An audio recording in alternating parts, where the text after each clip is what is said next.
Order. Please all rise for the pledge of allegiance. And if I can have General Hunt lead us in the pledge. I pledge allegiance to the flag of the United States of America and to the republic for which it stands, one nation, under God, indivisible, with liberty and justice for all.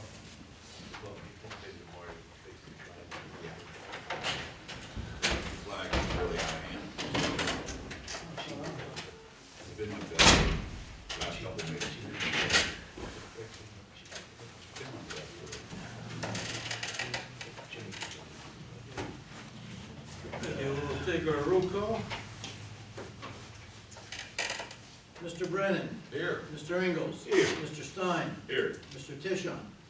Mr. Varhola. Here. Mr. Votadine. Here. President Falls. Here.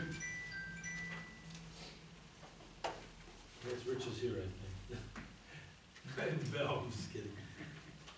Okay, notice to all public speakers addressing council. Note the comments must be limited to 3 minutes and must avoid references to personalities and personal related issues. Our first speaker tonight is Daryl Hunt on emergency operations plan and the hazardous mitigation plan. Thanks, Daryl. Thank you, sir. Just to let you know, every 2 years we have to pass a resolution accepting our emergency management plans as we have them in our book. It's about an 11-page document. The reason it's only 11 pages that you guys have to adopt is because if we do any more than that, it becomes a public document and anybody can go through our plans, which is something we don't want to happen.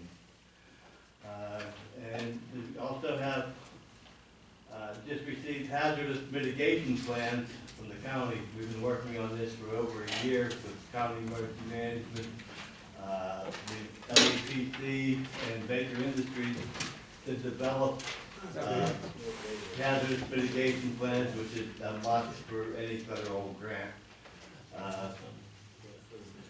The plans went from the county to FEMA, which is Pennsylvania Emergency Management, to FEMA, which is federal. Both of them adopted it, so then it comes back down to Allegheny County. Allegheny County adopted the plans, now it's down to us to either adopt it or do our own plans. 99% of the municipalities adopt the county's plan, and we have a resolution I give Rob for that. That needs passed besides the adoption of the emergency management plan. Another thing I really wasn't here for, I give council a copy of a letter that I received from the county, the state, well, you should be able to get flood insurance, you have to go through the state or federal government. Now you can buy it from individual insurance companies, which they say will reduce the rate. I know we have some people on Ravine Street that are involved in it, so that's why I brought that up. Now for the hard part, which I'm going to make some enemies on. Council, in order to be NIMS compliant and be eligible for state and federal grants, has to have a what they call a NIMS 100 and a NIMS 700 certificate. Could you explain what NIMS is again? National Incident Management System is what the NIMS is. Okay, it's a small course. It should take about a half hour for each course. You can do it online. You take a test, present a certificate. Rob has taken the course. I think Richard has. Mikey has already taken it. The mayor has taken it. It's a real easy course. If you just go to NIMS 100 on the internet or NIMS 700, do it at your convenience. You have up to a year to do it. You have to have both there? And You have to have both. So that's two different tests. Two different tests. But they give you a year. That's plenty of time to go on there. It should take 15 minutes. And Who all has to take it? all council. Police department had to take it, public works had to take it, the building inspector. Anyone that has anything to do with mitigation plans, recovery, through the borough, has to have the NIMS incident management, course. Darrell, that has nothing to do with the criminal background check, does it? No, That has nothing to do with that. no. This is just to be certified, so you're at the borough is eligible for state and federal grants. This was brought in, what, about 2006, 2007? Somewhere around there, And at yeah. that time, they offered a course in West Mifflin at one of the fire halls up there. Right. That's Well, where- we had courses here for the public works, we had courses here for the police department to take, back when they first started this. So now it's just all online. It's all online now. I've been lax in, coming to council to have them, take it, but now they're getting kind of strict with the grants and turning them down if you don't have it. Good Any information. little excuse. I do have a copy of the hazardous mitigation plans here. I'm gonna try to get copies and I'll give you guys, a copy of it. It's on the CD form and you can see what the plans are. It's all through the county, and that's all I have. And I wanna thank you guys for your time. Anyone have any questions? No, I don't have We can just look up these tests online and just. Online. register NIMS. ourselves. NIMS. Okay. Yeah. What's the website set that? It's under FEMA, it's under the FEMA website, but if you just search them off the record, if you search them, a lot of that you couldn't find the answers, because they give the answers on some of the website. Okay. It's like the state police cheating You scheme. say Watergate, buddy. Well, Email me. any other questions? Thank you guys for Thank you, your Don. time. Thank you. Thank you, Darrell, thanks for coming out, appreciate it. Next speaker, Mr. Aldridge, is not here at this time. And just so we know, for the minutes, Mr. Tucson has a meeting, we're fully attended. Everyone's here. Council items, RFP towing services, John. What is RFP? Request for proposals.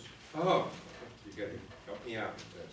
Okay, again, and maybe it points up another thing that, when I was just a citizen of the borough, to be aware of all the deadlines that we face, and I'm sure, Bob, you're up to all those things, but it seemed to me that, when I was not a councilman, a couple of the things that caused council perhaps to fall in some potholes was, not being on time with the things that need to be treated at a certain time, whatever they might be. If it's an appointment of a solicitor, if it is a appointment of a towing contractor, or whatever it might be. An audit that we have to make sure that we are timely in filing for it to be done, all those things. And I think this is, the point I'm making with the towing.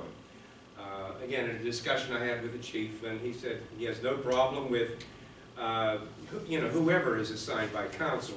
And it could be more than one or two or three services that he could have on an available basis, in case there is an emergency and, you need more than one company. They would be authorized, and, if anything would happen in the way of an accident or something, we would be covered in that they are an approved service. That's all. And I would, like, in a timely fashion, request proposals for the towing, and really for, any other services that, mechanical services that the borough needs provided. Is Max the only one we currently use? I guess, Chief's whatever, but Mayor, is Max the only one we use, or is there another backup now? No, or- we use, what's his name? I know we use Max, but No, I can't think of what any is other. his name? Furman. No, All block? Hobli. Oh, we use them? Yeah, we've used So that. they're all approved. But I was in the company of, in the company of a person who owns a business in Munhall. And, I don't even know if, I was informed that they don't even know if he has a a tow truck. I didn't know that. But, you know, there's just a concern that we have people and we have companies that are available, do good work, and, you know, just have them approved in case we need to use them. That's kind of what I'm at. I think you're right, I think you should use the ones that, if there is them on home, use them. If my memory Oh, calls me I see. right, I mean, I can't check the minutes, but I think the only one I remember approving a few years ago was just Mac. Maybe we need to officially approve two, so they're both on the list, you know, or three, Yeah, I if think necessary, so, you know, the backup. that's just They what I both are on want. the list, and they can even maybe used on a every other month basis or something, or. You know, something goes haywire, they're approved, and, you know, we wouldn't be vulnerable to suit or something. Yeah, that's all. How many companies do we have in Munhall that, we can revert to or have? I don't think there are any, We Frank. don't have any. We don't have any. No. You know, I was speaking with John Listak, and from what I found out, they don't have a tow truck. I didn't know that. John never did tell me. No, he uses Jack, J&K, he uses Jack, Excuse me? he uses J&K. Is that Carter? No, No, that's, that's. Carter. Jackie, Monk. Doesn't Carter too? Yeah, Monk. Does Carter too? I think he still does, but his place, I think, is out on Mount Nebo Road. Oh, is that where it is? I run Okay. across it, I don't think it's, I not just that see we his- couldn't approve it. I just see his trucks around here, cause I guess he lives in there. Yeah, I You don't think want he'd be a good person to He don't contact. want it. No, That's what I heard. He don't I want think he tows just his own stuff. Right, he don't want to do He that. don't do that. Well, we'll give him a chance to. Anybody wants it, they can bid. If they don't, Put an RFP submit a for it. proposal. Mac himself, he's done a lot of work on work, so we're or not, his kids are running it. Yeah. He has, he's in bad shape. Well, he runs his bar, I'm guessing. No. No, not that That's either. his one, that's the youngest son. Is that so? does that. You understand he has cancer pretty bad. Wow. Yeah, I don't have a problem, with, you know, an RFP, just, it hasn't been done, in, you know, probably, I don't know, in over 2 years, maybe 4 years, I think. We don't have any evidence of Yeah, contract. so we probably do need to update, you know, our contracts with this. Just to advise council that if there's any cost incurred, calling out a towing service by the police or fire, that cost is incurred by the owner of the vehicle, not the borough. That's good. To RFP, I'm gonna have to advertise and open it up. You can't just restrict it to Munhall, although certainly it'll be up to council to make that decision. But if you, I got Mac, I got Whole Black, is that the name? Obli. Okay, the two that I'm aware of that I just heard, there may be others, so it's up to council to authorize it next week to RFP. Those are the two closest, I believe. Yeah, I'd like to see that on the agenda. All right. And Mayor, thanks for the pictures. You're welcome. We still look bad, but nice. Well, we're pretty- They're nice pictures. They're as That's good nice. as we can. I think that's a nice picture of council. We can't blame the Yeah, photographer, it was, bro. yeah. He didn't have much to work with. Nice ones? I'll tell you what, that'll go on a post office bulletin board. Wait for a dose of that one on the wall. Mr. Chairman, question on that. Yes, sir. Bob, you said about advertising. Are we advertising what, the Tribune? Council has designated the Tribune Review as well as the Valley Mirror as the newspapers of record. The reason I bring it up is over at our COG meeting, we designated the Valley Mirror and found out legally, with all that we could use the Valley Mirror over there as a source of advertising, because they do meet the requirements. Do we need, But the cost is, much different. One is, well, they're a local business. I'd like to see that. The Trib, I don't think advertising in the Trib is legal, because they're not, they don't deliver us the highway, either does the Valley Mirror, but Well, they. they do. They, The Borough Code indicates a local paper of circulation. Yeah. Valley Mirror is not a circulated Yeah, but- publication. The COG does not go by the Borough Code. I'm just Right. advising you that the Borough Code states that it must be a paper of daily local circulation. Well, the Trib don't circulate either. they do, Yeah, yeah. you They can drive get on my it. street, I throw, would say the truth. they do, Rich, Yeah, yeah. I get that. When the Daily News is around, I got the Daily News, but the Sunday Trib was delivered to my house. Several communities from across the rivers are gonna use the Valley Mirror. The reorganization council authorized unanimously both the Trib as well as the Valley Mirror. I think we're I'm covered. just saying the cost difference is gonna be quite a bit if you add. But we got double cost. One, I gotta do it for both. To me, that's prohibitive to me. I did read recently that the trip, I don't believe the trip is being delivered in this area. It is not. Daily News, well, that's just, okay, that's why I don't get it anymore, I stopped. Yeah. Just Oh, January. yeah, Yeah. yeah. I paid for it, and then, Is that so? The Pittsburgh papers are local, those walks around door to door. I mean, do we need to change it to Post Gazette since it's delivered and that's the daily paper? That's the one that should, is delivered. twice. Yeah, I'd like a lot to, more. you know, That's even, We I would mean, have it's to, gonna cost us a lot more money. That's a the lot Post of Gazette money. would. Does it? They're higher than the Trib's. A lot of money. Post Gazette. as far as the advertisements, most of the big ones are already done, which was all of our meetings have been publicized for the year for council. All the committee meetings have been publicized for the year for the council committees. Those are the two big ones. The RFP, that would be different, other ones that may come up. So if we want to change it, we can put it on the agenda for the regular meeting to change from the Trib to the Post Gazette if you so choose. Valley Mirror, I guess, we would keep constant, that was part of the original motion.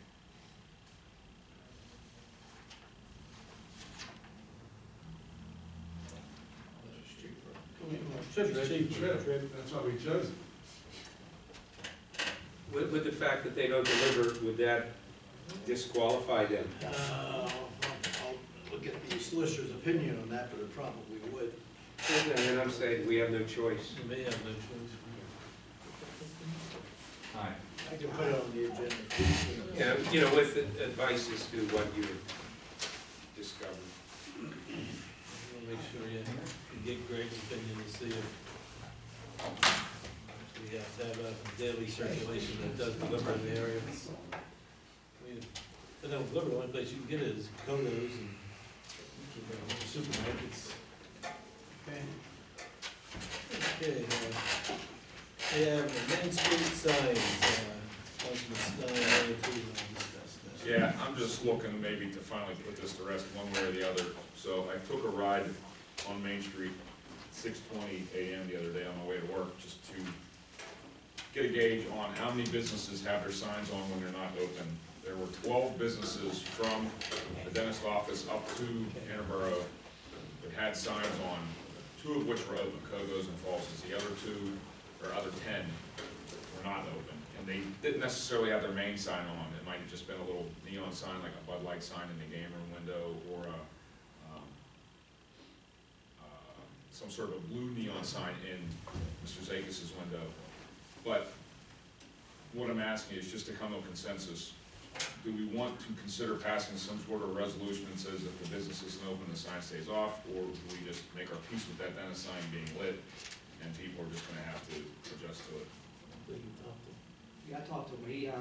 Dr. Graham was on vacation for a couple of weeks. He came back on, he has a call into the sign company. They're gonna come out and put, it's a timer on it. Oh, okay. Right now, it's a sensor light. When it's dark out, it's on. When it's light out, it's off. Yeah, I wasn't necessarily looking to do anything to force him to do anything, because I remember you saying that he seemed very amenable to anything we suggested. I just wanted to basically cover us, that, you know, it's nice of him to do that, but somebody else may not be so nice, and we have nothing to fall back on if we don't have anything in writing. But, I mean, if we just wanna let that go, and for now, since his sign seems to be the only one that I personally had people complain about, I guess because it's so bright and sort of a little removed from the rest of the hardcore business district, that it seems to be taking people off guard. But if he thinks he might consider putting something other than a timer, that the light sensitive timer that he has, Yeah. I'm okay with that. If you put a resolution, you're gonna have to shut Seal Valley down too. Right? I think we ought to just go with what, Yeah. Well, Yeah. But I can I'm see fine your with that. point of view, how if he says, you know what, I decided I'm not doing it, then what do we do? Well, yeah, then we're back to where we are now. Right. That's what was my I point. think it, you know, he seems like, He seems like it, but, Yeah, well, you know, let's, it's been a month. yeah, maybe, well, maybe we'll give him another month. What if we have a dentist battle come up and another dentist wants to put a sign up just as big? Well, signs are permitted. I mean, no, I mean, I mean, there's there's nothing illumination illegal on with it the though, sign. illumination and I everything. mean, there's nothing illegal with the I mean, sign. there's other dentists on Main Street. I mean, it doesn't put off glare where someone's gonna say, I can't see, and cause an accident. Right, Okay, the sign meets all qualifications for a sign. He's just doing us a favor by turning it off, right. you know, if he doesn't. I think it was a good tactic by you to do it that way.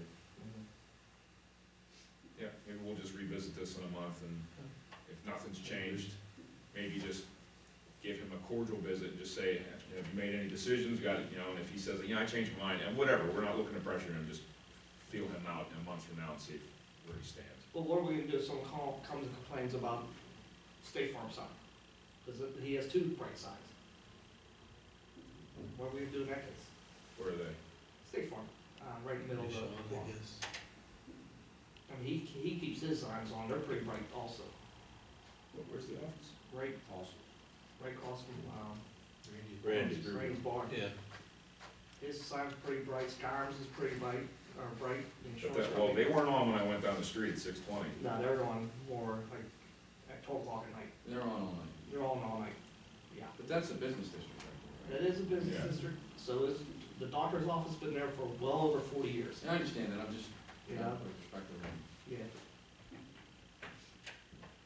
Yeah, well, let's just see what he Yes, says. just so you. Yeah, Not to prolong the discussion, but Mr. Stein brings up an issue relative to zoning ordinance in relation to the signs, and we did have a bit of a discussion at the staff on Monday morning regarding this.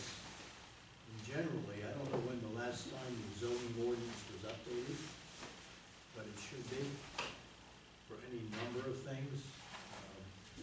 It's the kind of thing you would need to bring in a consultant. What's the cost will be? You're talking probably 5 figures. I don't know what it would be, but that begs the question. If we're questioning the sign ordinance, what about the other 30 or 40 or 50 that are part of the zoning ordinance? Probably the last time it was looked at, I would say would be in the early 90s. I don't know, but that's not for discussion, but something just to let you know that, you know, if the councilman has issues with the signs, we're gonna have an issue with kennel, we're gonna have an issue with a number of other things down the road. And I think our zoning ordinance does indeed need to be updated. didn't the former borough manager do this a few years ago, and I don't think it ever got completed? We started. Man, Didn't you can't Gallo do start it. something up? No, but No, did we we, started Gallo when start Larry was something here. up with this? Fred Kinder and myself were here. That wasn't the zoning, that was the borough ordinances. All the ordinance, the whole That ordinance, was, that, all together. that was the codification. Yeah, That was codification, never- right. That was the codification of all the Right, right, ordinances, which I right. understand was never really adopted. That was because- never really. Because not all the ordinances were included, as I understand. Right, that never got finished. Not to prolong it this evening, but maybe that's another. For several reasons, it Discussion never item. got finished, and, you know, I have a copy of it downstairs, Bob Everhart wrote. We have 90 20 copies. of the borough code, No. the original? The No. codification. Yeah. codification of Munhall ordinance. he was, I think Bob's He wrote it. referencing there, something was done like, after Eberhard, this was done around, or not done, because that was completed, started around 2011 maybe, maybe even 2010. I have And that, and you just put together where that, who was running the shop at that time. And that never, you know, took off.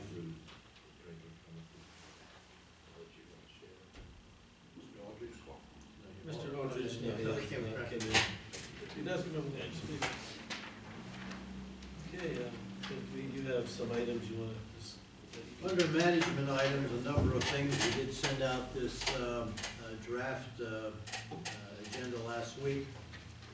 Becky was off today, she was out ill today, so I didn't get it posted, but I did send it out to you guys very late. Not much change since the draft that I sent out last week. So some of the items, and I do have attachments that you did not get last week, but just some items for next week and for discussion this evening. We did advertise for a fee ordinance for Westfield for 2016. You have that as your attachment on page 2, 3, and 4 through 6. It was advertised appropriately. So next week at the regular meeting, we'll have a public hearing. If anyone would care to come to the meeting and to give comment on the proposed fee ordinance, following that public hearing, the solicitor will then ask for the consideration of the adoption of that what we have as an action item next week. So we've, just like, you know, we follow the process, and we'll come up at our agenda next week as well. Well, I have one comment to make. Since everything, all the verbiage seems to be directed towards Westfield, I think it would be a good idea to remove that last line from the fee structure about Troutman and Woodhill. I think it's gonna attract comments. So we did that. Where is that? That, you mean on the? We still have Matrix? a spreadsheet, $100 an hour for the different groups. This one right here. Oh, I see what you're saying, yeah.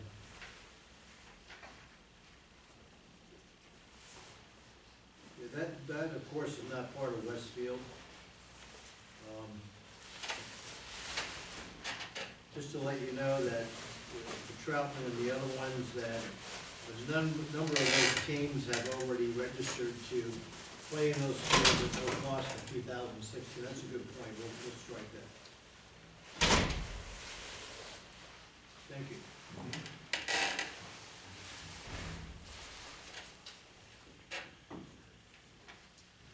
Okay, the other item following that is the elected tax collector for Munhall. Have suggested that perhaps there should be some add-on fees that her office would recommend to council that we would ordain. We have on page 7, and we have on page 8. This was not sent out to you in advance, I don't think, but based upon what other communities do across the state relative to tax collectors, over and above what they normally do, there is a recommendation from our tax collector to add on certain fees that you will see on page 7. The issue is, and I haven't had a chance to research this to see if Munhall Borough actually has an ordinance for the fee structure for the tax collector. If indeed we do, I have to follow that ordinance to amend that ordinance to put on additional charges, and or if those charges can be done by resolution. Should we not find such a document, then we're talking about ordaining a new ordinance relative to these add-on fees, and that is another about a 60-day process. So when this was presented to me last week, I thought I'd bring it up to council for your discussion and consideration until we do some other research as to the appropriateness of adding on these additional fees, number one, and number two, whether we can do it by resolution or if indeed it has to be done by ordinance. What's the rationale, Bob, for the addition? Donna's not here. I could certainly have her come next week for discussion on this, but we do get, and to what the number is, I don't know, a check that may come in for the payment of real estate taxes and it bounces. We don't have any non-sufficient fund fee. I mean, the bank would certainly charge the person that would do it, but the tax collector doesn't have that authority to also to go after them and say, you know, it's non-sufficient, it's not paid, then you gotta pay. So it's a recommended $39 fee for that. Other requests that may come in for tax certification per parcel from different real estate groups. She's providing it now at no cost, but other municipalities charge that fee. 25 cents per copy of the page for whatever document that's standard by the right to know law, you can do that. She also recommended maybe something for research. I put a question mark there. It's kind of hard to put a value in that. I had a right to know request today from a newspaper reporter. it was electronic, but I can't charge a fee unless they actually want something in writing, a document. Munhall Borough does have a fee of 25 cents per copy. So what the tax office is saying is that they don't have any authority to charge that. So in order to charge a fee, it has to be done by ordinance, is what I'm saying. If we do have an ordinance and it says it could be amended by resolution, we do it that way. If not, then we have to do an ordinance. I'm just bringing it up to your attention that this was brought up to me, and I'm bringing it up to you for your enlightenment. I could have certainly Donna here next week to explain it further. Yeah, all these I'm good with, except for the research one. I think that's gray areas, as well as it's just part of the job. If someone calls and you have to prove that they did or didn't do something, that's part of the job. The other ones, I think, yeah, we should definitely be pursuing. So I bring it up to your attention, and I did not ask Donna to be here this evening, but I can have her certainly come next week to further elaborate that for you. Another item, borough boards and commission. We still need 3 persons on the planning commission. I think we have 3 or 4 right now. Zoning hearing board, we still have an open seat. I could certainly advertise again, not a paid advertisement, but a blurb to put in the papers as well as on the website for additional consideration. In conjunction with that, with our existing planning members, if you look on page 9 and 10, the local government academy is offering courses for planning commissions, municipal planning commissions. I think it's $95 per person for 3 different sessions. I would encourage that council consider sending your planning commission members to that. The planning commission is supposed to meet, I believe, the 2nd Wednesday of every month, about 6:30, which is now. So we'll go there, there's nothing that's going on. However, some of the recent things that have been coming up the past year, it never hurts to have additional education. And I would suggest to council for the $95 per person that we incur that cost for the planning commission members to attend. Yeah, I'd approve giving them the option, you know, that, you know, not registering all of them, just, you know, if anyone that wants to go, I think it's a good idea we do that. The planning's a 9-member board, right? And currently we have 7. Is it 7? No, I was there a couple of months ago, there were 6 of the 7 people that were there. And Okay, several so- of the terms have expired. So we're down to 4 now. I believe Londo, Sue Ballas, Barca, They're on there, right? Pasternak. The 4 that are on there, and I think there are 3 that are the open seats. Okay, so we have a 4-member. But if you want me to make it as an option, I have not approached any of them. I wanted to bring it up to council first. We can certainly do that. And if they want to bite, we'll pay. If not, we don't. Is Ryan McConnell on that too? I'm sorry? Is Ryan McConnell His on term's that? still up there, I think. That's a new guy, No. McCarthy. McCarthy, is he playing? He's Ryan's playing. on Ryan. McCarthy's a new guy on there. Is Ryan still on there too? Ryan So McConnell. that would make 6. I think we do have a 9-member board. I'm not gonna debate that, but. Okay, just- Well, okay, then, we agree on that, we'll give them the option to. Right. Oh, absolutely, yes. okay. Proposed $250,000, application. What I have is just a blurb, page 11 and 12. Periodically, Allegheny County Department of Economic Development is the administrative agency for some of the gaming money that comes into the county every year that needs to be earmarked and allocated for municipal purposes, primarily economic development, but also for infrastructure. It's about 3 times a year. Highly competitive. What I am suggesting is that we, Munhall, submit an application. I would need authorization next week. The deadline is February 26th. We submit a $250,000 application. No matches are required. However, if a municipality shows that there's a match that's moves you up on the scale of being approved, I would suggest for road paving as well as demolition, since those are two activities that are eligible for this type of money. We do have, as you know, about $458,000 that you earmarked into a capital improvement fund, that we would use some of that money as a match to the 250. Again, my philosophy is if you don't apply, you'll never know an answer, even if it's no. So I'm bringing this to your attention, so I would need a resolution next week to formally apply for the money, and I'll have more detail for you on that. And I'm suggesting for demolition and road paving. From the time you apply, which is February 28th, to the time there's a decision, which will probably be July, August. And by the time you're in contract, you're probably talking October, November. So you're talking the following year for activity. Bob, now that you mentioned it, demolition, this has been brought to my attention before.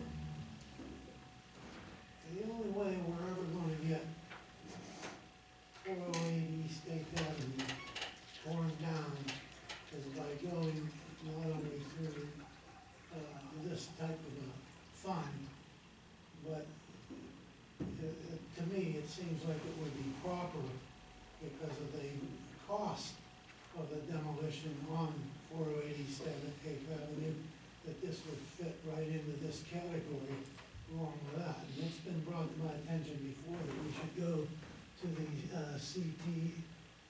CTIF plan. And it seems to me, in order to eliminate a real hazard and also a real problem for us, this would be one direction we could go within this type of program. You want to comment on that any further? I think that's the only way to get rid of that damn building down here. You're referencing 428 East 8th. Yeah, what is it? Yeah. Which building is it, just for my edification? One that The roof caved in. the roof 428 collapsed. East 8th. Roof caved Fire, in. roof collapsed down. It's been vacant The one that's been Probably landing for about 3 years, 3 John, years now. after the roof collapsed. I've been trying to get the thing ripped down. I had the means to do that a few years ago, but it was, ignored, let's put it that way. And it's still laying there, and when you talk about blight, it's there, and it still has not only the roof caved in, but it's got automobiles in it, or some automobiles, gasoline, tires. So, it's laying there, and it should have been demolished, it hasn't been. I believe the sidewalk is still shut down in front of that building, right? Right. Okay. No, it's- it's already been No, it's been away? Yeah, we moved. Who owns it? You That mean was, Uh, that was in Homestead, yeah, man, it's been torn down already. Costco. That's right, Homestead got it come down there. Boomer, who owns that building? What's his name? Costa? Bob Eddie Costco. Costa. Yeah. I think he called me about 2 weeks ago, and then he ended up hanging up on me. Because I told him you lost $1,000 a day for how long you've left that They don't pay. property. You He's got been any fined comment? $1,000 a day, but that's not. I mean, you ask for it, they don't give you that, they give you $1,000. Total. So you He come back, still doesn't pay them. you might have paid him. I mean, you could act 90 and you can go after him, go after his assets. He owns a house, he owns cars. I guess we, There's why an don't you inherent talk to problem, Greg about it? there's an inherent problem there. I believe the building is completely unsafe, and when I was down there, it was still moved. We had a structural engineer go there, and they said it was not unsafe. Now, it was not unsafe, provided that the owner of the property removed the fire load from inside the structure. The firewall between the two structures was compromised as well, because there's the outer skin building that's next to it, and that was compromised. So they were informed by code enforcement and the structural engineer to put up double 5/8 drywall or whatever it is to reestablish the fire barrier. And then the owner was informed to remove the fire load from the structure. Now, I agreed to that and signed off on that so that Duquesne Light could put the power back onto the block, and that's what we did. But that has never been done, that fire load has never been removed from there, it's still in there. And that was the agreement that was made. So I refer back to the engineer's report. So you might have difficulty proving, based upon what our engineer, structural engineer says, you might have difficulty proving. Who was that agreement with then? Council, I have a letter in the office. I wrote him, what happened to me was, when I was down there, and that building was still moving, and it was a hazard, there's no doubt about it. That's right. And it was still creaking and moaning, and just so everybody's aware, a collapse zone is 3 times the height of the structure, not the sidewalk in front of the structure. A collapse zone is 3 times the height. So if that building tips over, the bricks end up on the sidewalk on the other side of the street, just so, you know, you gotta understand what a collapse zone is. But what happened was, they had to shut the whole block down, the power to the whole block. Duquesne Light came, incident commander, I said, shut the power down, it's unsafe. And they wouldn't turn the power back onto the building until the fire chief, me, until I authorized it. So I'm not authorizing the power to get turned back onto this hazard. So it went round and round, and I said, I'm not authorizing it until after this building's checked by a structural engineer. The structural engineer came, gave the report. What I just reported to you, what was said, I said, fine, I called Duquesne Light, and they put the power back onto the outer skin. So that's how that all transpired. After that, nothing ever happened. So, and there were some legal questions back then too, as to what could and could not be done. I'd gone to some additional training for Fire Inspector 1 and found out that he could have raised the building, and he would have been liable for the costs. The pro board certified hold. We could That was still one of the raise, questions I posed to the state instructor. we could still raise it right now.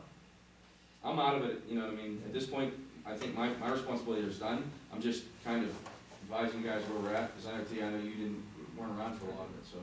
But the building roof did come down completely on it. It's the old Amico building down there, I think that's what it was, underneath Avenue. Right. Well, this is, you know, our responsibility, guys. That building's still sitting there. It is council's responsibility to move ahead with something like this. And being this program that Bob's talking about, with the grant, I don't see it, that would be from Community Infrastructure and Tourism Fund. And I know, you know, I've been mentioned to me several times about going after a grant for that building in particular. And you got all these other things that you wanna put on, whether it be paving, whatever it is.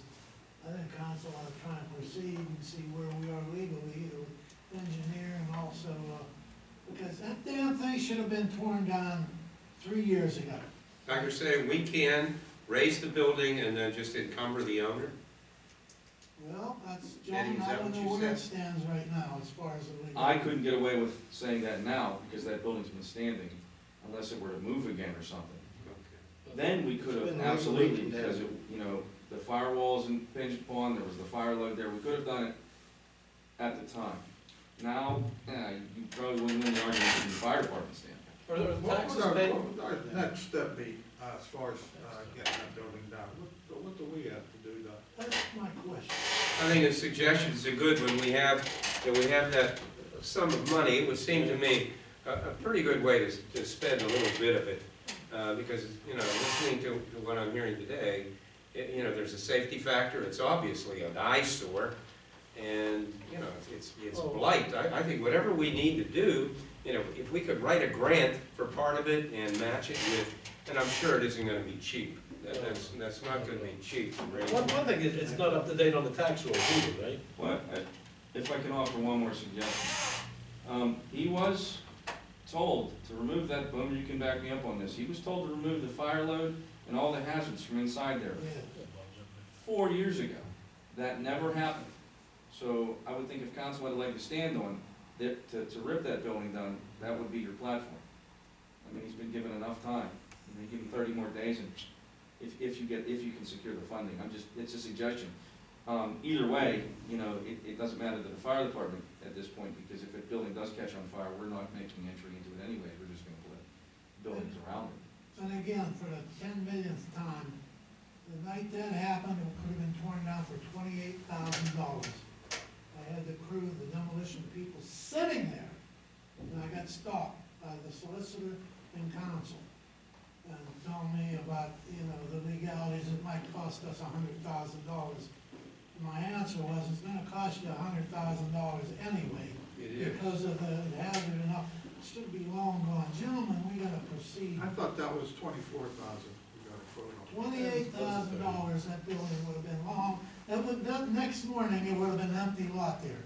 And somebody said, well, we don't want an empty lot there. What the hell do you have down there? Come on, guys. So, that's Oh, you That's want to burn my down a opinion. building? I think an empty lot would have been better than what's there now. absolutely.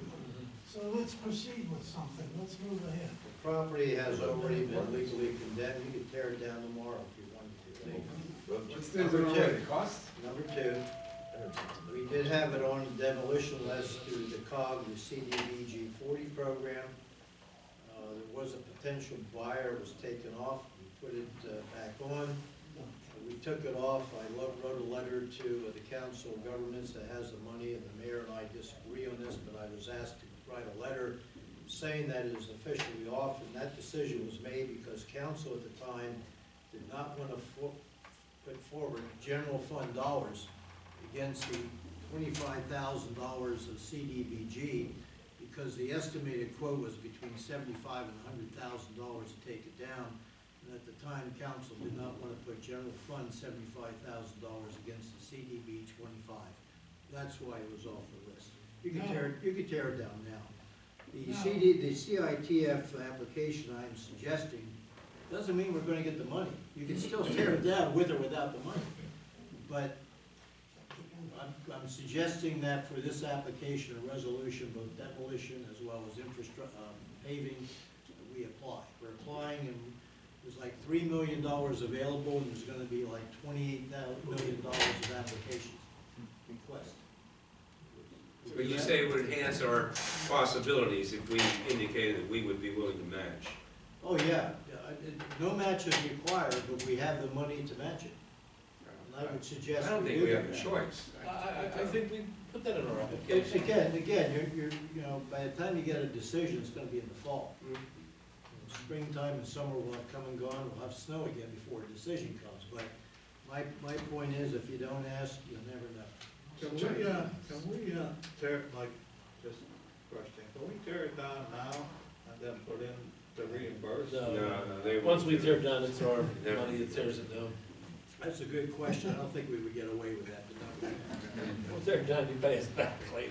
We should apply for any kind of grant money we can get. Yeah, that's what, I mean, Absolutely. this So I is bring that easy to your do. attention, because I'll have a resolution prepared for next week, which is required with the loan, with the grant document. Move ahead, guys.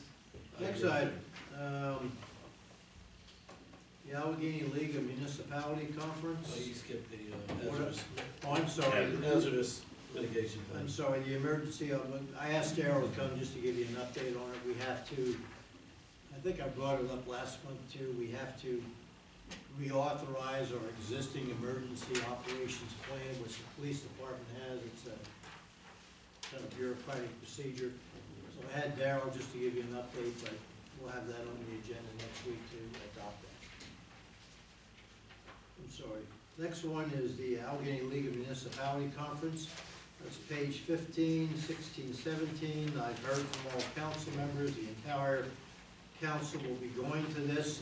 I do need a motion next week to actually authorize everyone to go and pay that cost. I won't be gone, I won't be gone. You're not going? No. Never did that in the past.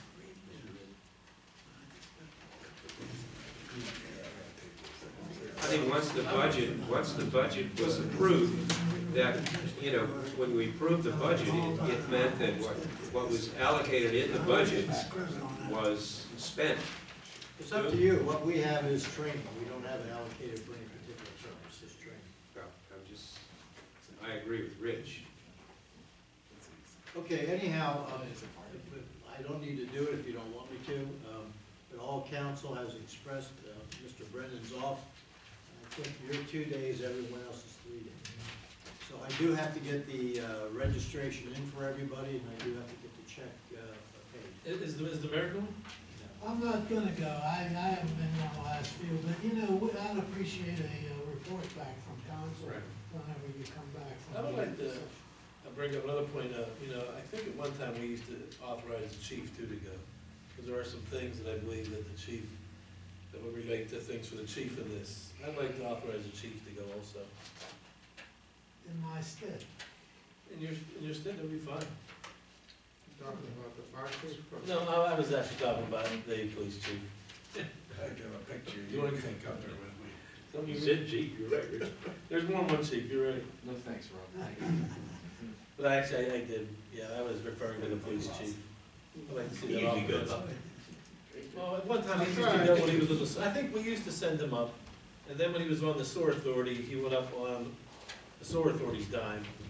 But I would like to see him, go up again if council. Particularly if the mayor's not coming. I know Parker used to go one at times. Yeah. I mean, a lot of communities send the chiefs up there. Yeah, if you can offer that to the chief. Are you gonna let it up to him to decide, yes or no? Yes, it's his decision, he doesn't have to go. He has the information. Okay, it's the chief's decision whether he wants to go or not, for 1, 2, or 3 days. Next item I have on page 2 of the agenda is an update on CD 41 demolition and the process. If you look on page 18, I did review this with the light committee last evening. We will be having, hopefully relatively soon, by soon I mean by mid-March, to have public hearings advertised on 7 structures for demolition under CDBG year 41. We have estimated roughly $50,000 allocated to Munhall for demolition and demolition only for that year. And these structures have already been, we have the engineering report on all of them, we have the title searches on all of them. What we need to go through now is the legal clearance, we need to have a public hearing. I shared these with Greg again, and hopefully we'll have that date relatively soon. This is for your information.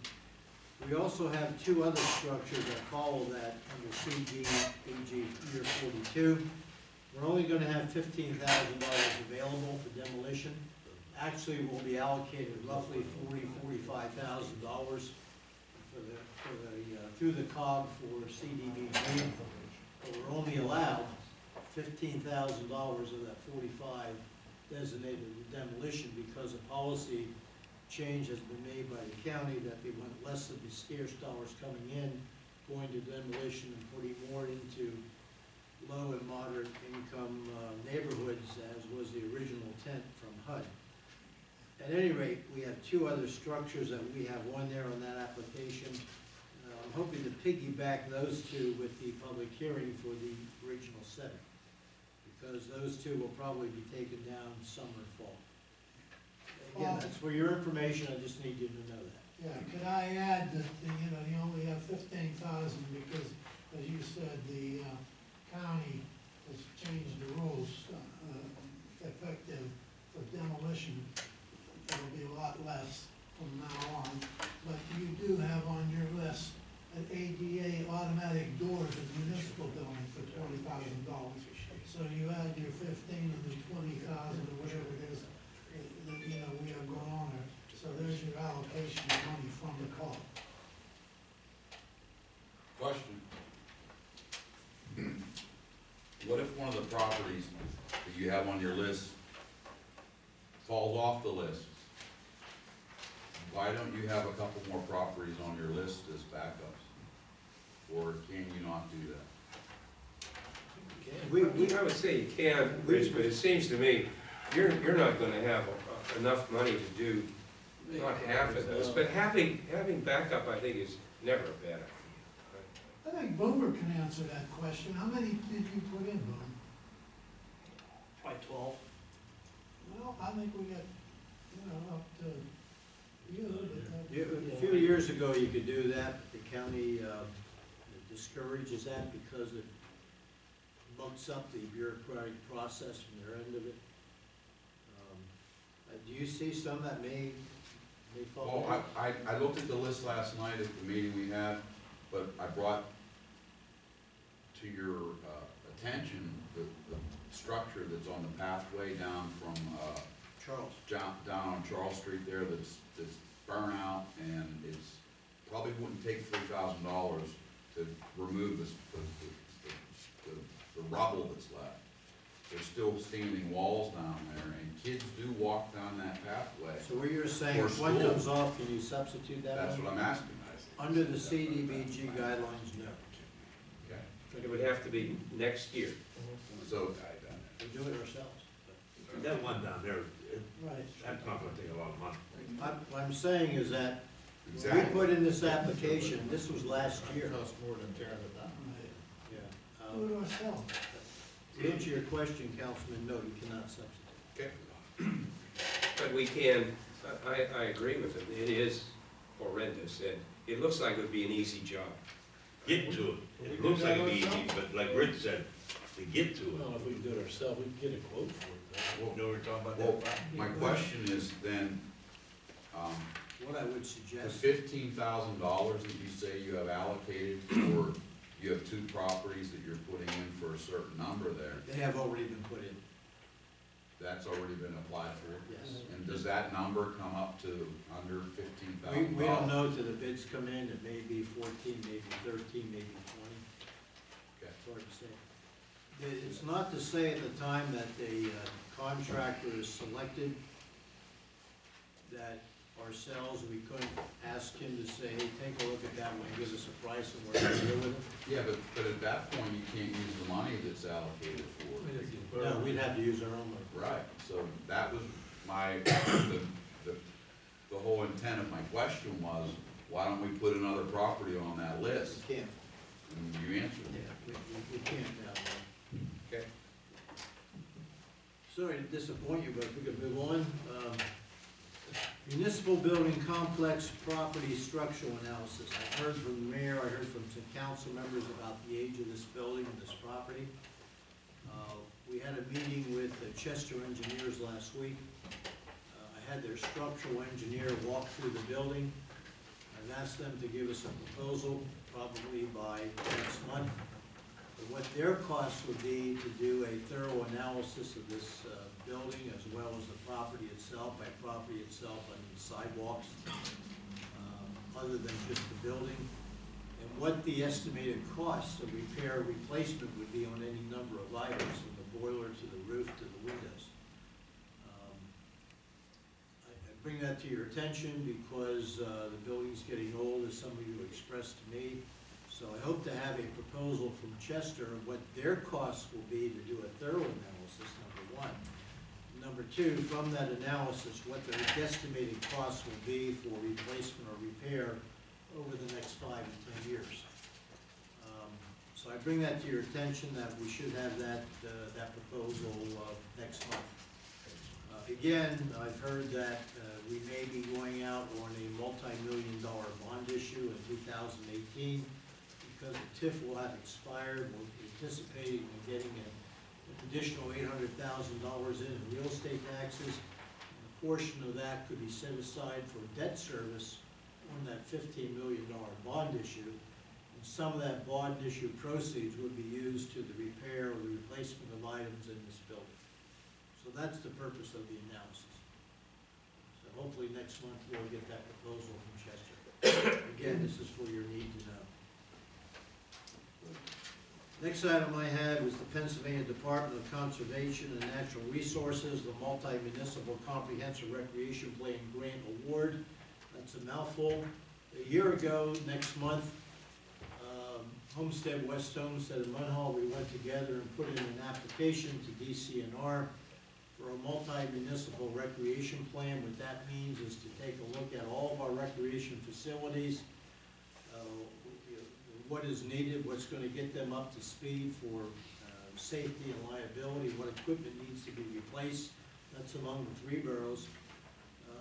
We did receive a couple weeks ago an announcement from DCNR that among many projects across the state that were approved, that this application was accepted for $45,000, and the deal was we have to match $45,000. When I say we, Homestead, West Homestead, and Munhall, that would be an equal match of $15,000 each. That could be spread over 2 financial years, 2016 and 2017, which would come out probably out of our capital improvement fund. Once that contract is signed, that will probably be sometime this summer. It will be with West Homestead, since West Homestead was the applicant on behalf of the 3 of us. We will then enter into an intergovernmental cooperative agreement among the 3 of us on the sharing of the $45,000 cost, as well as setting up a steering committee and the selection of a consultant that will do the analysis for the 3 boroughs. That whole process will take the better part of 18 to 24 months.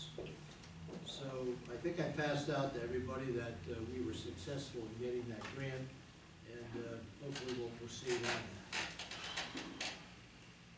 Next item I have is lien on the abandoned properties. On page 21, 22, and 23. We did discuss this on the Blight Committee last evening. I've asked Public Works to come up with a list of the abandoned properties that the borough has chosen to maintain every spring and summer. By that I mean mowing the grass on private property that has been abandoned.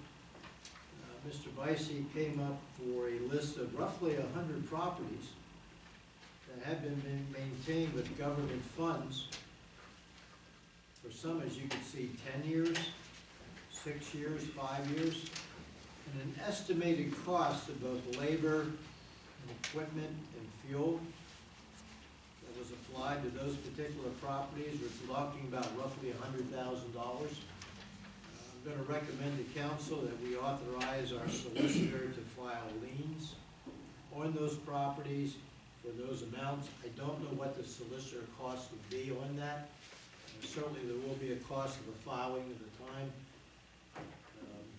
I'd like him to do all of them at once, though, Oh, absolutely, yes. It should be done every year, but I'm going to ask for authorization next week to do that on those properties. How many of these properties are off the list now? Hasn't one been sold? The Troutman one, hasn't it been sold? 33, I'd have to go through and look, there might be. I was just wondering if there's any others. Yeah, we're gonna have to. We still should put, well, maybe too late to put a lien on that one, but anyhow.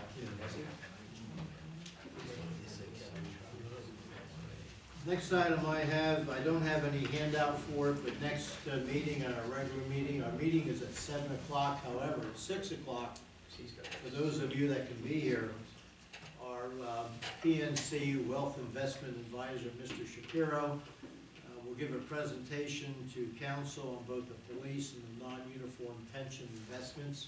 We will certainly invite the pension boards, for those that would choose to attend, on both police and non-uniform, just to get, and this is an annual event, to give us an update on what our return has been on the investment through PNC Investment Advisors. So that's at 6 o'clock next week, next Wednesday. That'll be about a half-an-hour presentation. Excuse me. And following that, we'll have an executive session, and then we'll go into regular session at 7 o'clock. Next item I have is the purchase and finance of a backhoe as well as a tractor on page 24 and 25. You have a handout. We are in dire need of a brand new, not used or reconditioned backhoe. Has been discussed, I think, by the previous council and some of you in this council since October. We've been band-aiding the one we have, but we do need a new one. We have an estimated cost from the state price of roughly $93,000. We do have that amount budgeted for this year. However, we discussed in the Public Works Committee last evening that it may be wise to finance that over 3 years.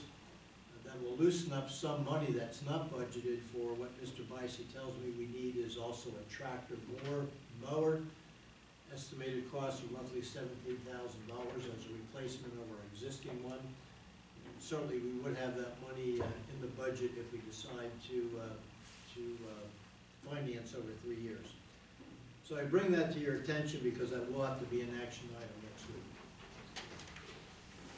Will they give us a senior citizens discount? Depends who's riding the tractor and the. Petition. Hey, listen, I qualify just like you do, Mayor. He gets it this guy. Next item I have is page 26. As you know, we've advertised for administrative assistant. As of the deadline yesterday at noon, you have a matrix of the folks that have applied. We discussed it last evening among the council persons that were here for the various committee meetings. And it was suggested that we interview those that I felt on paper were qualified and were Munhall residents. And what you have in front of you are check marks of the 16. I will interview 5. Becky and I will interview 5. We'll narrow it down to 2. And then open it up to whatever council member may be available for a second interview before a decision is made to council. And that would have to be done at least at the earliest next the March council meeting. The other item I have on the agenda, there's no handout on this, is that I think we need to discuss it regarding votes from council. Previous practice has been alphabetically. So if we have 20 motions, we start with the B and the C and the D and the E. I'm suggesting that we rotate that. For any votes, we go, the first one would be B. The second vote would be E or D, as far as the alphabet or the last names. That way, Mr. Brennan isn't the first one to cast a vote on every 20 motions. I use him as an example because he happens to be first in the alphabet. Then having a name that begins with T is no longer an advantage, is what you're saying. It could be, well, depending, How about Varhola? Varhola, there's 26 letters in the alphabet. Unless we have 26 motions, you will probably come up as number 1. Well, Mr. Brennan should change his name. Rich would be out of Sokovich. We probably lead the league in the number of council members who have a name that begins with S or higher. I'm not used to being so high in the order, that's for sure. I'm suggesting that, I don't know what your feeling is. I think that's a fair suggestion. And I can tell you, Mr. Brennan did not bring this to my attention, just on my experience. I don't believe that. No, he did, honestly, he did. Now you brought it up. I still take credit for it. Well, I think it is a fair way to do it. That's all. So how will we decide who votes first? Before the meeting, will we Well, I think. draw straws or? No, I think you start with B. The second motion would be whoever's next in the alphabet. Oh, we would change every vote. Every vote, yes. I don't have a problem with That's fine. All right. I don't think we need a motion on the motion to do that. No, there's no. We make the motion on the motion, the letter will be Or started. we can There's no rule we refer, have to do it. or we can refer it to committee for study. Motion on the motion. I have another item that came in 15 minutes before this meeting. I think it's we have so many papers circulating here. I like to have one document at one time, but. that. No, I want to compliment you on this meeting's array and the order. No, but thank you. That's the way we would like to do it. We obviously like to do our tablets in the future. But when something came in as from the sewer authority, I see Mr. Koenig is here, a request from the chairperson of the sewer authority that we designate some space in this building for the sewer authority. I agree. And it's in there somewhere. It's a loose piece of paper and. Need more hidden. Can I get a real quick comment on that? We did that twice already.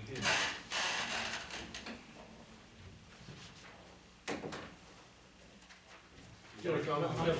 Yeah, we would like to, we talked to Mr. Cannon about some of the office spaces available, and I think everybody knows it's like hen's teeth, there's not much available out there. The room that we had prior to being asked to turn it over to Dave would be the room that we, hopefully, we paid money toward getting that room rehabilitated, put carpet down. I just drywall up. read that, Yeah. We were wondering if, because there's a possibility that we're going to be adding a staff member. And if that's the case, we're gonna need some more space. That one would be kind of tight, but it would be something that we could suffice with. But something that goes back years ago that I know I looked into when I was on council, your police garage. Has anyone given any thought to maybe going in there and then making offices out of that? 'Cause I don't believe that's being used for anything other than storage. Yeah, there's several things that being planned down there too, and what I brought up after, some of the questions that I had, besides they have evidence and everything down there now. And, I was thinking someday, again, we have a nice police driveway. Why couldn't we open a room underneath the driveway, under the police driveway? I talked that over with the chief a few times, and, he just more or less, leaves me with the ball, let's put it that way. But it's a suggestion, it'd be a big job, obviously, but it sure would help like hell to have, we just got water in the building recently. And I wanna utilize the chambers downstairs, the shooting gallery downstairs, for one thing, which is gonna be a little difficult, but I think it can be done. You guys can finally take a shower down here, over your shoes, and I think, they should be afforded these, these amenities, let's put it that way.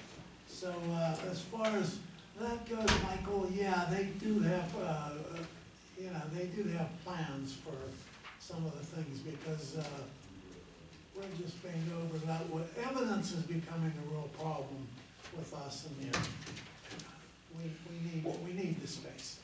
My question is that the space that's in our office now, Bob, there's a decent amount of floor space in where Becky is right now. And, your office is primarily in the old caucus room, correct? Is that where you reside, do your work? Yeah. Well, it seems to me there's a lot of space there. And, I'm like an old monkey though, put up a couple partitions and you would have room. Well, Give them a talking telephone. with Buchanan, you do have a vacancy across the hall, and I really thought that that's the reason that they had asked us to move, was that they had some use for that room, but from what I'm finding out, that's not the case. So if there was a way that we could restructure everything and put it back the way it was, that would suit our purposes just fine, and you wouldn't have to worry about taking any of Becky's space.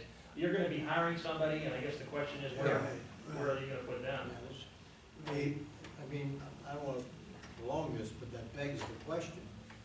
That there should be an extra space somewhere for confidentiality. I can't tell you how many people come in that have police issues, and they're out in the hallway talking. Right. And anybody can come in, and you're talking, and I've heard some sensitive issues that I should not be hearing. Well, It begs the question. There should I be thought a- that's what this, when we were here, Don't they use this room over here? Yeah. You had this room, Yeah. then you went to this room, and they cut the kids in half for that room. I'm talking about walking. Now, all of a I know sudden, that's need another room. Right, yeah. well, we're gonna move everything back the way it was, if that. So why should we chase him out of a room that you haven't been in any of? But there is a room over here that's used for storage right now. Right, that's one Boomer's old one. Right. Right. The So problem- Boomer went over there. The problem with that room is that it would be too small for two people, I mean, it was small. Get to know each other. I'm kinda with Harvey on that. You could Yeah, we have it, we could put whatever we're storing there, we could probably put it where the mayor described, somewhere down beneath the driveway or this room? something, Back here? rather than put a That's person bigger than down that. there. It seemed to me to make more sense. to Are they, put if they're not using that, that would be fine, and well. What's wrong in there? There's still kind of a small. Oh, That's what he uses for something. yeah, read it. Yeah. Why The can't board was Caterina also use the looking little at, You could fit two people in this room. You mean, put Caterina in the little room and. I mean, Mike, you don't need that big of a desk, right? well, depending on what we're working on, yeah. I mean, when Mike had, I'm gonna be honest with you, all right? Mike, I was not told to take over your room. You were here, you didn't use the room enough, so council said, he's not using it, you could go over there and have a bigger office. Because I have a desk, 5 or 6 file cabinets. And Was that because it was small, maybe? He doesn't have. Your office, your current office? No. So theoretically, if 2 people could fit into my old office, if you have 2 small desks, you'll keep fit 2 people in there. Get 2 people in your place, Eddie, just to save time. Three. He has 3 here. It's the It's same size exact as you. size. But I'd like to request a larger office. Knock the wall I'm down requesting it. between you and Mike's new one. I'll give you mine, so you go on the second floor, I don't let you see. It's a They trade. were also looking Good at, strategy. attaining outside office space as well, for space purposes. No, That we need the space. I'd like you in here now. I'll pass that back to the board, that's not my decision. But I'll- The issue is actually being here. I think we You have wanted enough- this one, we gave you this one, you didn't show up. We put the kitchen in half, you wanted to put you in there, you didn't show up. Now, all of a sudden now, you wanna chase him out, now you're gonna show up. Oh, Harvey, this is all based on, you know, the need for an additional staff member. If you're gonna have that, you gotta have a place for them to be able to have 2 people work at the same time. Well, then he can put 3 in that room, you can put 2 in your room. I say we should figure it out, you know, Well, we whatever have- we have to that's- do. I understand what you're saying, the idea is, if we figure it out, you gotta use it now. I hear you. Right, it has to be used. Right. That's what the intention is, yeah. I think the issue is the allowance of the borough to Yeah, give the number sewer 3. authorities. How about number 3 fire hall? The basement down here. That was discussed as well, number 3 fire hall, because parking is available and so forth. Is that an option that, we can look at?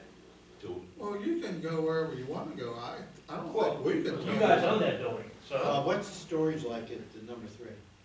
We We're grant, just using the top floor right now, as soon as you get the pool. that's the taken ground, off, floor, you mean The the garage street level, part. street level floor? Street level part. Can we take a look at that and see if it would work? downstairs is nice. Yeah. It was, anyhow. We're not using it. But we're not there. We have heat in there? I mean, we're gonna be storing a pump down there for the pump station. Bathrooms, you got But we're kitchen. It used to be nice. Well, then we'll take a look at that. I'd be glad to. Can they look at that? I don't have a good recollection of what the building is like on the inside, but,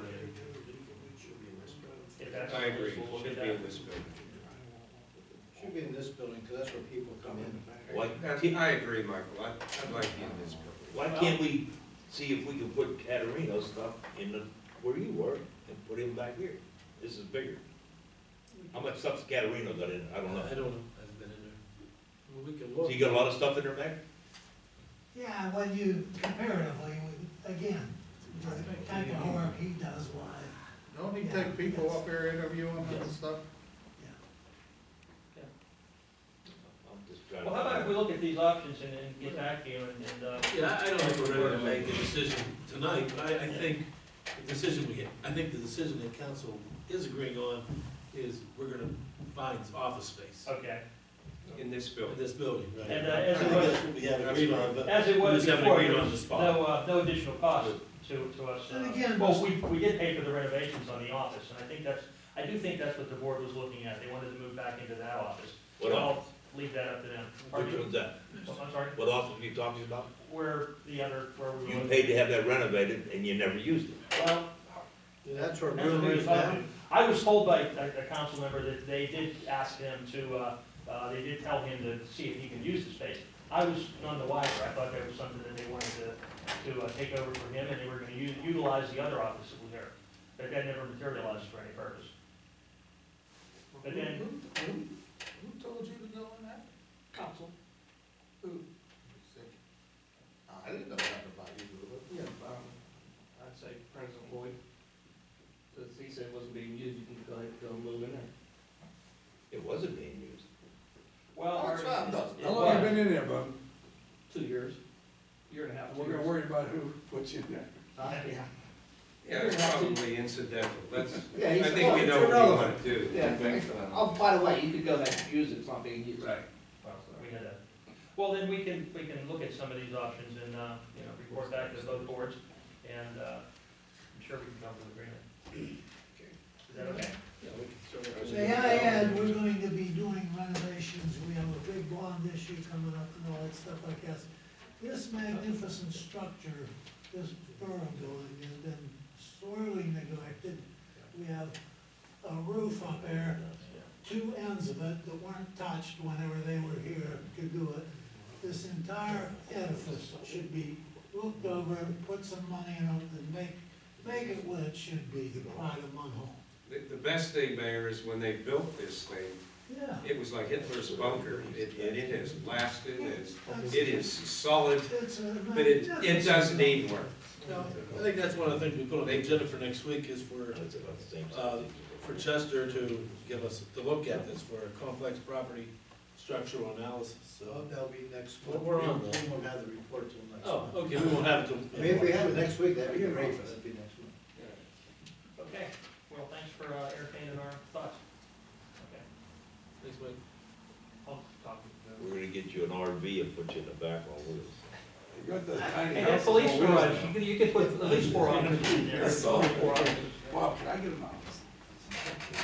We're not on feet, we'll let Over, I got The one I thing got that your I office. wanna bring up, I shouldn't I got take too your long. You can often think is, you got Harvey. There's 3 public works employees that are under a different contract, and they, at least one has been asking to, you know, because they're not in our pension plan, the last 3 we hired. And at least one has addressed Bob and addressed to me, maybe some other council, I don't know, that they would like to get into our, not into our pension plan, but have their own pension plan, much like Bob has set up for himself, you know, because he's not in the pension plan either. Let me, what Rob's referring to, just We to better make it. just to let you folks know, effective January 1st, 2012, any new employee for the borough would no longer participate in what is known as the defined benefit plan that the police and the public works employees participate in. The borough puts in a certain amount of percentage of their pay, and the employee puts in a certain amount of percentage from their pay through payroll deduction into a defined benefit plan, which when they retire, they know exactly how much they're going to get in their pension. Effective January 1st, 2012, any new employee would no longer participate in what is known as a defined benefit plan. Any new employee would participate in what is called a defined contribution plan. In the private sector, it's known as a 401K. In the public sector, it's known as a 457B, and those numbers are related to the IRS code, so on and so forth. That would apply to any new employee, with the exception of the police. Any new police officer, because of Act 600, so on and so forth, any new employee that's a police officer will continue in the defined benefit plan. Public Works Administration, any new employee since January 1st, 2012 will have to have a 401K, if you will, 457 plan. That has never really been adopted by council. Since that time, there were 4 new employees.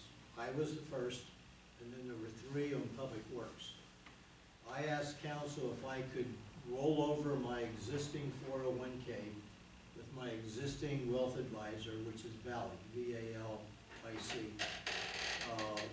And I do payroll deduction, I put in about $400 a month. Borough puts in nothing, there's no contribution. Council at the time said they're not gonna contribute.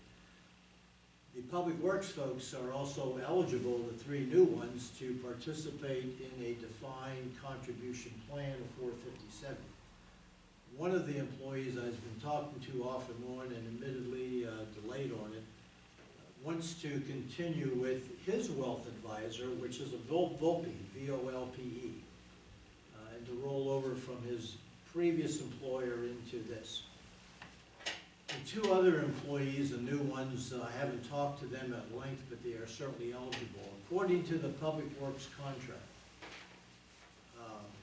and the adoption of any new employee since January 1st, 2012, the borough as an employer would contribute 10% of their pay into the defined contribution plan that will match, let's put it this way, up to 10% of whatever the employee decides to to match through payroll deduction. So if I want to put in 10% of my pay, the employer will also put in 10%. If I elect to put in 2% of my pay, the employer will put in 2%, will match that. The issue that we have, that our pension advisor, Munhall, is advising we can't have all these different plans. We should have one plan for all employees. We don't have that right now, and that's kind of the issue. So I am struggling and trying to work through this to recommend to council what that plan will be, and I'm not sure if I need to relinquish mine and the employee needs to relinquish his with Volpe. That's a struggle we're going on right now. So what Rob brings up is a timely thing that was never really addressed. Is collective bargaining come into that at all? You know, with either employee groups, police or? It is recognized, I believe, within the collective bargaining agreements because of the action of council in January 1st, 2012, that any new employee will not participate in the regular pension. That is recognized. The other thing is that with a defined contribution plan, we do not get, and this is another clarification I have to find out, we do not get state aid toward what we would normally get to augment what council would put into the defined benefit plans. In other words, we get roughly about $250,000 a year. A person is considered as a unit, and each unit, this is both police and public works, let's say $3,000. We would put in $3,000 per person in the public works plan as well as the police plan. What that shortfall is, which is called the minimum municipal obligation, we need to put in the difference, and it's always greater than what we get in state aid. Last year, for example, it was $500,000 between the police and public works. The three of them that are now in the defined contribution plan, it's unclear as to whether we'll get state aid for those three. And that's kind of up in the air, and I have to work out with Munhall. I don't think we do. Well, it sounds like we have two different things to think about. One is getting a vendor to manage the 457 base For new employees. for new employees. And the second question is whether we want to continue doing that because we're not getting state aid or not, right? I don't think we have a choice, because the council made the decision that they knew, and the purpose of that decision, I think, was because of the increased cost to the employer of the defined benefit plan. And putting new employees in defined contributions, it's their choice to participate or not. Right. I mean, you're kind of foolish not to if you're not gonna get 10% of your pay from Right. your employer. I don't think individuals should want to commingle those funds, whether what they had outside versus what they're gonna start getting here. Well, it's a rollover. Yeah, but I rolled it But I think Yeah, we it's should not lean a on, plan. I've lost big time over the past few months with Well, the some. problem- yeah, right, I mean, that's not just you, but the That's thing my is, choice. when you have it with an institution and you roll it over to that 457, you're paying fees. Oh, yeah. If you take what you have outside and just roll it right into an IRA, there's no fees involved. It might be the fee to get in it the first time, but moving forward, you don't have any fees. Because of your, I know you have expertise in this Yeah. field. I agree. I think it would be good for Joe to meet with all three of these employees, Well, I think. and yourself. And- you know, Bob, the And manager. I think we need to bring Malcolm up, who is our advisor on this as well. Right, and whoever would be the vendor. But Joe has some expertise in this field. He may be able to help out and shed some light, on these guys, However, since we're on camera, I will not solicit business. He's not listening to business, no. Maybe.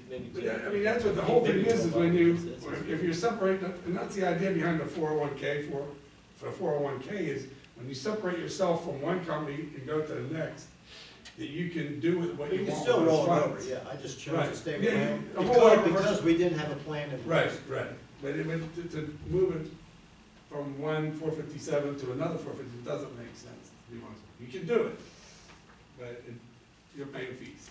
I do what my wife tells me. Like all Would of you like me to talk to your wife as well? Any guy that tells you wears the pants in the family is gonna lie to you about other That's things. exactly right. Is that okay? Just trying to get into the fence. I'll accept one out. That's off the record. Does any member of council have anything else this evening? Yeah. What's your name? I brought this up months ago and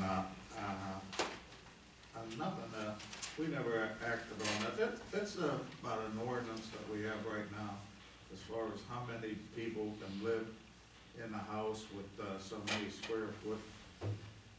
I think there is an ordinance on that. Yeah, there is, but, I mean, it's a higher amount than you would believe. Several years ago, It's a shocking council, amount. you could have 6 unrelated people living in a house. 6 unrelated. 6 unrelated, and the other one is you could have 1 person per every 50 square foot of living space.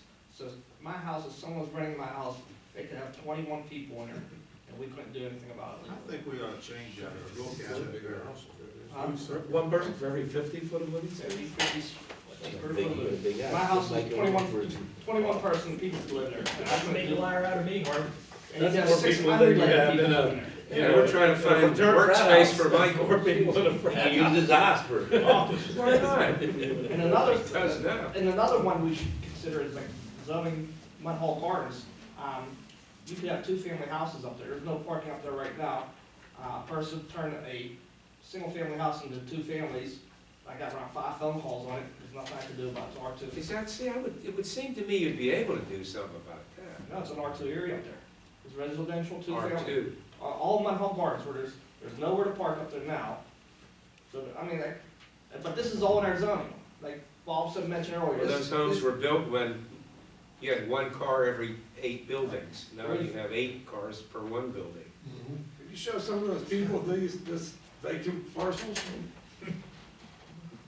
Well, my question is if we can, is there something we can, You'd have to amend the zoning ordinance to do that, and have a public hearing, and then adoption, and it's a long, convoluted process. there's houses that are being rented out, there's tons of people in them. I don't think that's right. Nobody wants them for a neighbor. That's for sure. Yeah. Rich probably has. I do. There's a couple down the street from me. So how do we get started on doing something? Do we have to go through the solicitor or,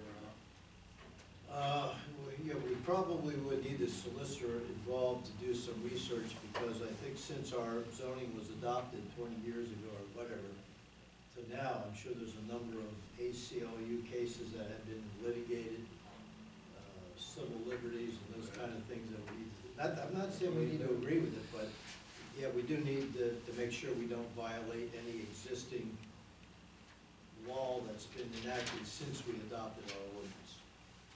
I think that would be the first step, to get his advice to see what our options are. whatever it takes? Do we follow some kind of county ordinance on that right now, or is that the Munhall Borough ordinance? Munhall Borough. Munhall Borough, okay. Not to prolong, but Give another lifesaver. no, I don't. One thing more I just have up to bring, that I'd like to have for next week, and nobody has to feel they have to do a report, but, I'd like to start up something new, committee reports. If there's no report, there's no report. If, finance head wants to say, 2 things, where the finance is, or if Public Works, or Economic and Blight, or the Public Safety, or Recreation wanted to give a brief report, I'd like to see a report at it. But don't feel there has to be a report, For governmental affairs, veterans affairs, there may not be a report every month, with Memorial Day coming up, and some of the things, there may be some, things to report on there. The way we restrict the, 3 reports minutes. from the, that's 3 what I'm minutes. saying. No No reflection on the mayor and his long-windedness. But I would like to see, we did mention that last night. Before my time. Rick and I was there, Harvey was there. We mentioned that last night, I'd like to see That Parks and Recreation last week was there for 2 hours. Well, they were active before we were. Oh, that fall. No, when you had them there, that guy come up, Parks and Recreation, the first one to talk, Yeah.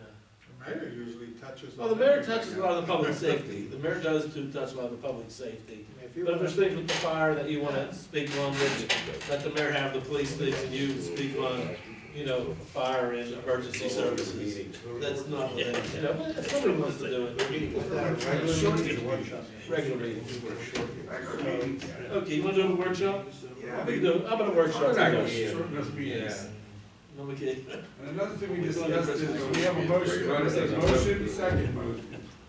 We can get out of here, right? Mr. Barnes, he's gonna do a motion. A motion, Second. You're talking to something verbal, Rob. Yeah. You want something. It doesn't have to be him, it doesn't have to be. I think it should be at the regular I'm meeting. gonna email mine. here's the deal. You make a motion, I second it, and vice versa. You two, and you two. Well, we used to do that. We used, I actually, think God takes charge. we used to do that at one time, Jim. We used to have one person reading the motion, and the guy that sat next to him seconded it. That's how we went this way. We used to do that, but we I'll used use my to change partner, it a we'll little look at bit. each other and I will know what's going on. I'm open to continue that. But they, instead of the manager reading the motions, we used to do it. But I'm a fan. Ed says, I'm trying to get your name in the minutes, I'm like, I'm trying to get out of here. We'll try to do one, you know, the reports, the regular meetings are okay for me. I don't think we're gonna have reports every month. I don't see reports. You know what? You wanna start March? Let's have it at the regular Second meetings. motion. Actually, I'm gonna go back to the regular meetings, but there does not have to be a report. You can hold it to 30 seconds, a minute. If there's no report, there's no report. So, let's do it at the regular meeting. I think it started next week. Let's start it now. But it won't prolong this up too much. That means I regular report. Is an adjournment in order as we speak? I believe so. I'll entertain a motion to adjourn. No one else? Second? There you go. Okay. There you go this way, there you go, there you go. Catch one. Mayor, do you want something? Yeah, Sir. I'm gonna talk about this. Please sit. You all received a copy. Well, first of all, our property hearings, Bob, again, I wanted to double check, will be in March, right, according to the property hearings? Demolition? Demolition. I'm hoping for no later than mid-March. Yeah, we want to move on to that. And I will be discussing the cemetery at the meeting. But I want to call your attention to what I passed out. I got this the other day from Bob, and it's dated 2014. I have no knowledge of what's in here, and I still don't. And if you read some of the details in there, and it says the COG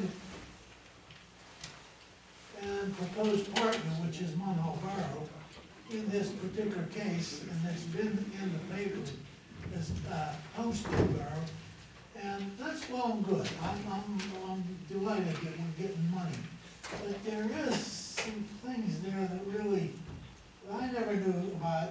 Junior Achievement in Munhall Borough is current owner and potential owner in this key parcel, which is the parcel of the Junior Achievement people. I didn't know we're potential owners, and there'll be central players in any of the reuse of the land.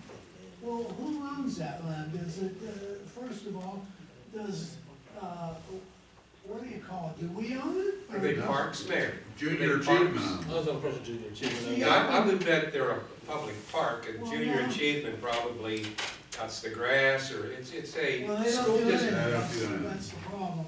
Junior Achievement That's the must parcel own that we it. tried to buy, right? Huh? That's the parcel that we wanted to get, No, you're nice, Keith. and that there's from, 220,000. there's so many covenants on that property. Mr. Callen's quite aware of what's going on there. We wanted to acquire that for a park for the borough, and I would still like to see that. Where exactly? It's in the It's waterfront. near the US Steel Research Facility, it's a The big- vacant piece of property, it's Hey. about 7 acres. Does anybody remember that the? 7 acres. They, Junior Achievements originally bought the property down there that Scholastic Books It was is. given to them. Okay, that originally was there. I don't know if there's confusion there, because I have prints over in the office that say Junior Achievement, you know, for fire prints, and that was the building, so I don't know if there was confusion there, I'm sorry. The property was donated by someone, whoever wrote it at that time, to Junior Achievement, for Junior Achievement to build their headquarters there, which did not happen. They didn't want it. Right now, there's better than $220,000 of delinquent taxes of county, municipal, and school district and real estate taxes. There's also, over the years, $15,000 per year that is due to the Waterfront Business Association, that all businesses down there have to contribute.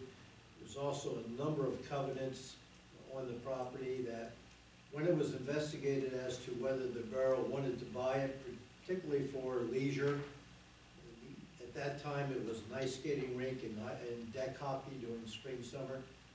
It never got to that degree because of all the benefits and the covenants that were on there. So the Junior Achievement, as we sit here, still owns the property. I don't know what the mayor, go ahead. The bicycle linkage of the plan goes through Junior Achievement property. They want to hook it up there and to go up near 8th Avenue. But the property, naturally, the Junior Achievement owns. I guess they own it. But if you read what it says in here as far as maintenance and responsibilities, read this carefully. It says your Munhall Borough and Junior Achievement. Then it says Homestead Borough would be invited to participate in the concept development. Well, Homestead evidently followed through with a plan, which is all well and good, and the money, I hope, comes through that way and all that.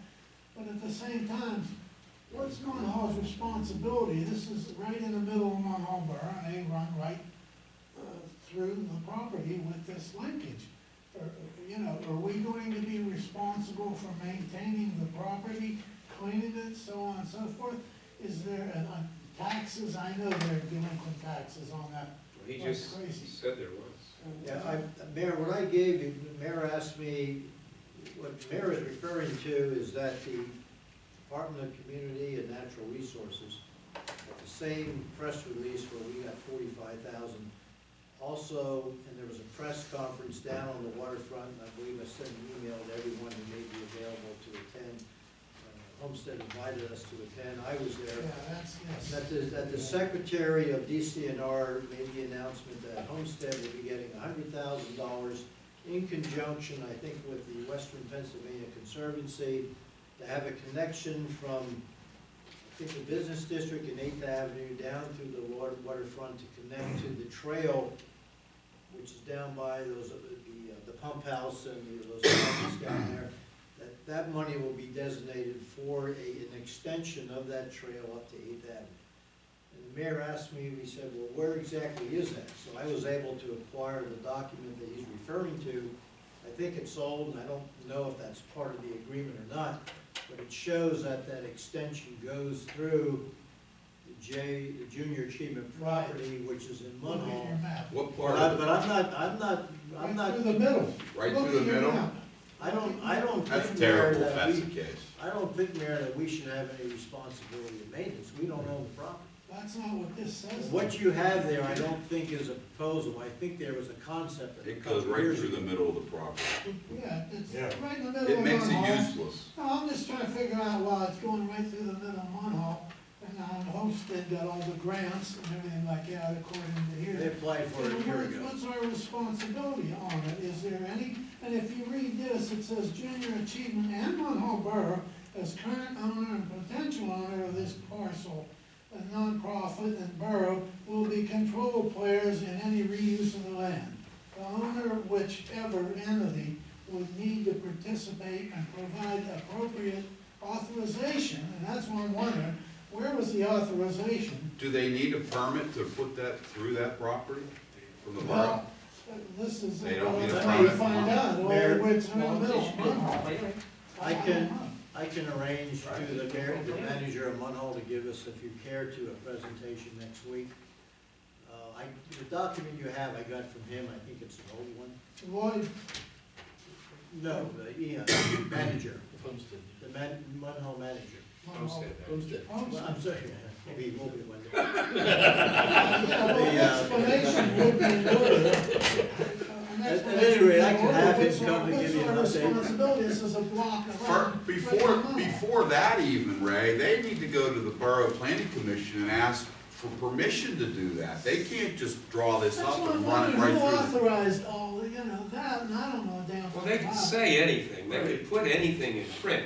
They George, say Munhall Borough, but obviously we don't own it. we I've own it. never It's seen in anything- Munhall. It's in Munhall. But we don't Judy own it. property. I mean, my No, house but is it's in in Munhall, Munhall. but Munhall doesn't own it. It's just like the, what do you call it? The pump house. We do, what's her name? Augie Carlino owns it, but it's in the middle of Munhall. But if I go down there on any given day, I would thought it was Yeah. Munhall Homestead, because everything that goes on down there is oriented there. And I'm just trying to find out what our, So, we're gonna be responsible for. Well, maybe we can ask Ian who, if Bob can get Ian to come next week, we can ask Ian Come who in. Yeah. And gave get him Greg the to read okay that to do thing. this and get Greg to look at this. Yeah, author. Because I don't think this was ever authorized by Munhall Borough. I mean, I who in mean, Munhall authorized There were it? 4 of us here, you know. I don't know if it I don't needs to know. be private house. If any of the other towns. Well, it has to go in front of planning. 100. If we require, What, you People know, just do things, though. Let- They let just me- go and do let things. me You put can't it- do that. let me put Yeah, this but in, they do it, John. and I know, but The they. tail wags the dog all the time. And let me put this in Well, context. Homestead seems to beat us, beat the tail. Nothing's gonna happen. All it was $100,000 set aside for this building. It's Munhall. Well, you'll shed some light on it at the regular meeting, Bob, So right? the next 3 months will be in contract, and if anything needs to be reviewed because it's within our jurisdiction, the consultant will certainly do that. Or if, as Mr. Brennan said, they are destroying the property with where they're putting this, It runs right through the Highway, center. It just, unless it's gonna be a park, you know, then. right.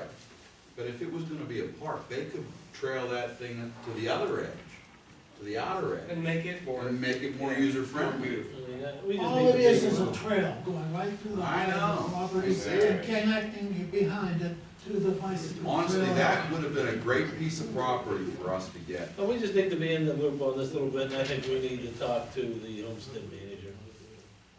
To enlighten us on this. We adjourned there, Mr. I Fox. believe we have an adjournment already. Yeah.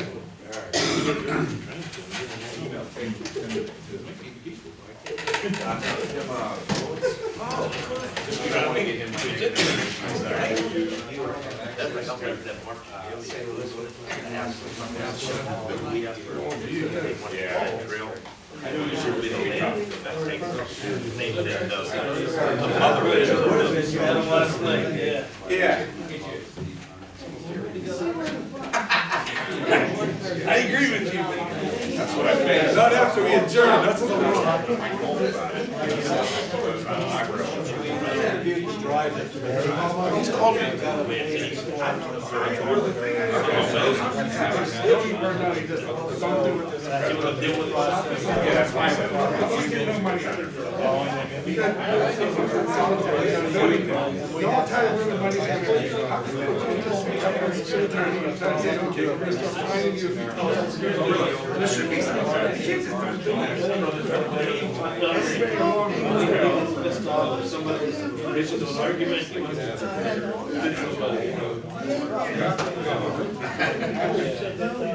Well, that's his one issue. You must be Catholic. Coming through, Mayor. You know, she's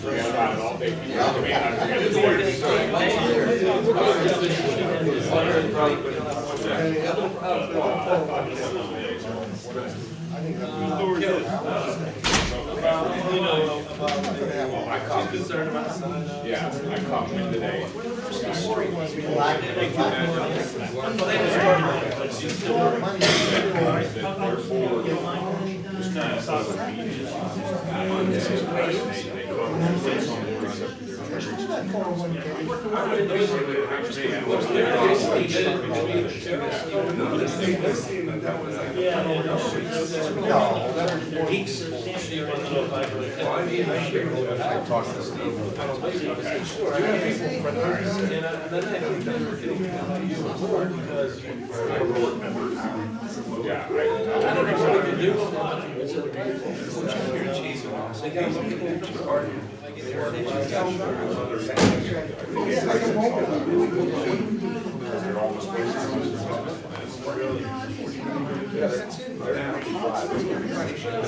Yeah,